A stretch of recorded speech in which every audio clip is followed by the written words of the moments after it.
Merci de me suivre sur YouTube. N'oubliez pas de me rejoindre sur Insta. Hey, salut tout le monde! Je suis contente de vous retrouver parce qu'aujourd'hui, je vais vous présenter une recette un peu particulière.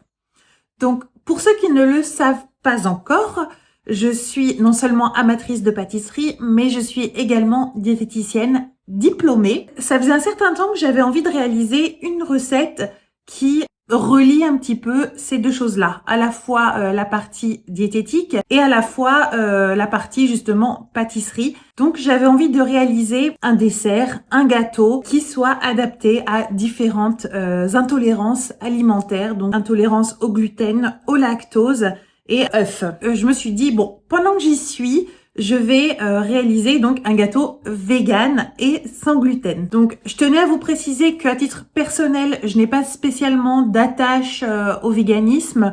J'ai pas d'intolérance non plus, je mange du gluten, des œufs, du beurre, du lait, enfin je mange de tout. Mais je sais qu'il y a de plus en plus de personnes qui se rapprochent ou qui s'intéressent un peu à ce courant. Et en même temps, j'avais envie de proposer une recette qui soit adaptée aux intolérances. Donc c'est pour ça qu'aujourd'hui, vous allez découvrir mon gâteau crémeux à la noix de coco, vegan et sans gluten. Donc pour ceux qui ne savent pas trop, vegan, ça veut dire sans produits animaux. Donc il y aura pas d'œufs, il y aura pas de beurre, il y aura pas de lait, il y aura pas de gélatine non plus du coup, et donc sans gluten, donc il n'y aura non plus pas de farine. Je vous proposerai quand même des alternatives pour les personnes justement qui ne sont pas ni véganes ni intolérants au gluten. Donc pour remplacer le gluten dans cette recette-là, donc j'ai fait de multiples essais, j'ai à peu près tout essayé je pense, et j'en suis arrivée à la conclusion que la meilleure option c'était d'utiliser de la farine d'amande. Donc moi je savais pas du tout que ça existait, je suis tombée dessus totalement par hasard. Hop. Donc moi j'ai pris un truc voilà, vegan. Almond flour, donc c'est farine d'amande. Et en fait, visuellement, ça ressemble pas mal à de la poudre d'amande. Bon, je vais essayer de pas en mettre partout, donc voilà. En fait, ça ressemble pas mal à de la poudre d'amande, à l'exception que c'est dégraissé en partie. Et du coup, c'est beaucoup plus sec. Et ça remplace beaucoup plus facilement la farine en fait. Au niveau de la texture, c'est moins gras. Donc, je vais vous laisser regarder la vidéo. Si la vidéo vous plaît, n'oubliez pas de me mettre un petit j'aime, ça fait plaisir, ça encourage. Et si vous souhaitez être averti de la sortie de mes prochaines vidéos, n'oubliez surtout pas de vous abonner. À toutes!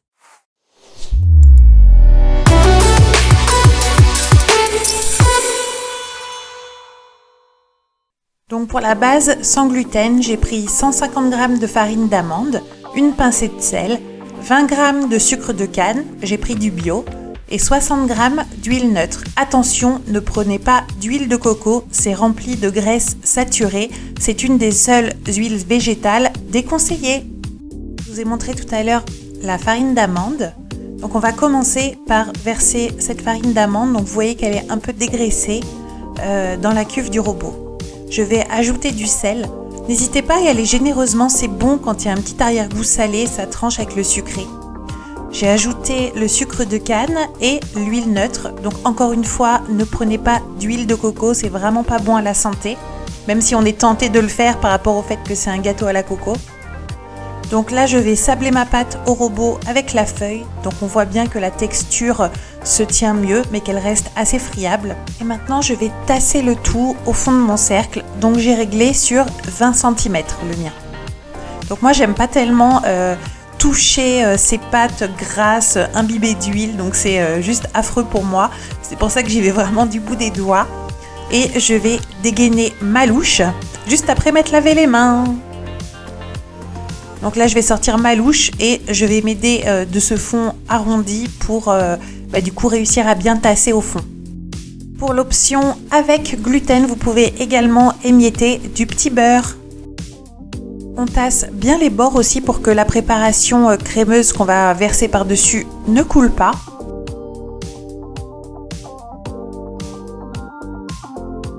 Je pique légèrement à la fourchette. Donc n'y allez pas trop fort parce que ça reste de la pâte sablée, sinon ça va juste se désagréger. Et je vais cuire 15 à 18 minutes à 180 degrés. Donc voilà le résultat. Maintenant, il faut laisser refroidir. Pour la crème coco vegan, donc 300 ml de lait d'amande, moi j'ai pris du bio, 400 g de crème de coco, ça fait 2 petites briques, de la maïzena au jugé. La maïzena, il vous en faudra quand même pas mal, vous verrez dans la préparation, parce que du coup il n'y a pas de gélatine. Il faut également 120 g de sirop d'érable, un peu d'extrait de vanille et de la coco râpée. Je vais verser mon lait d'amande dans une casserole. Je vais commencer à le faire chauffer. J'ajoute ma crème de coco. Je vais mélanger tout ça. Vous voyez, je mets ça à feu vif parce qu'il y a quand même pas mal de matière en fait.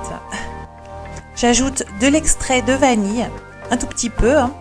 Puis le sirop d'érable, ça va être le principal sucrant de ma crème. Je vais ajouter de la maïzena. Donc moi, je ne gramme jamais. Je fais vraiment ça à l'œil, au jugé. Donc là, j'en ai mis une première partie assez généreusement et comme d'habitude, je vais faire cuire tout ça à feu vif.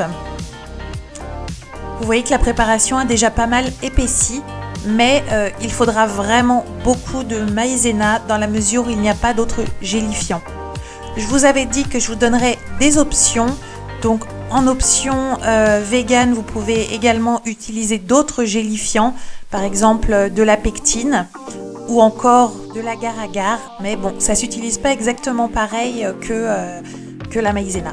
Moi, j'aime plus la maïzena parce que justement, ça donne pas de côté gélatineux. Donc c'est pour ça qu'on en met vraiment beaucoup.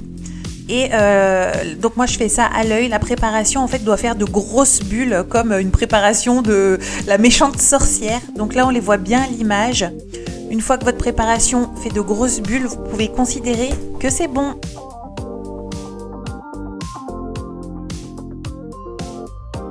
Pour le montage, je vais verser ma préparation à base de lait d'amande et de coco sur mon fond de gâteau, sur ma base.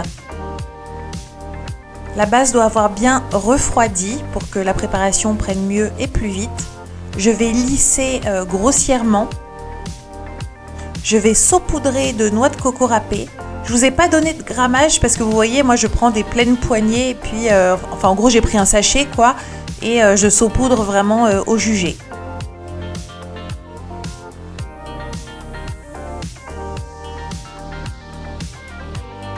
Comme il n'y a pas de gélatine, il va falloir réserver la préparation 1 heure au congélateur, puis encore quelques heures au frais pour être sûr que la crème soit bien prise.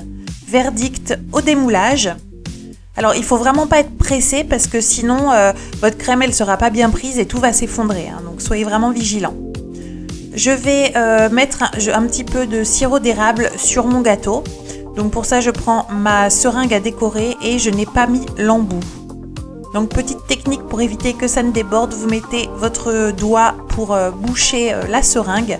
Vous remplissez, vous mettez le truc là où on appuie dessus et on retourne. Comme ça, il n'y a rien qui tombe. Et là, je vais asperger mon gâteau avec ce sirop d'érable. À la découpe, vous aurez un gâteau qui est vraiment hyper fondant, hyper crémeux et pour autant, il se tient. Donc c'était tout l'intérêt de mettre beaucoup de maïzena. Si vous ne mangez pas spécialement vegan, vous pouvez mettre de la gélatine, mettez-en 1 à 2 feuilles maxi, ça vous donnera le même rendu. Regardez cette texture fondante, crémeuse à souhait, un délice. Bon, eh bien, on touche à la fin de la vidéo. J'espère que cette recette vous aura plu. N'hésitez pas à la reproduire chez vous et à me dire ce que vous en avez pensé. Ça fait plaisir d'avoir des retours et des interactions. Si la vidéo vous a plu, n'oubliez pas de me mettre un petit j'aime et surtout abonnez-vous pour être informé de la sortie des prochaines vidéos. Ciao!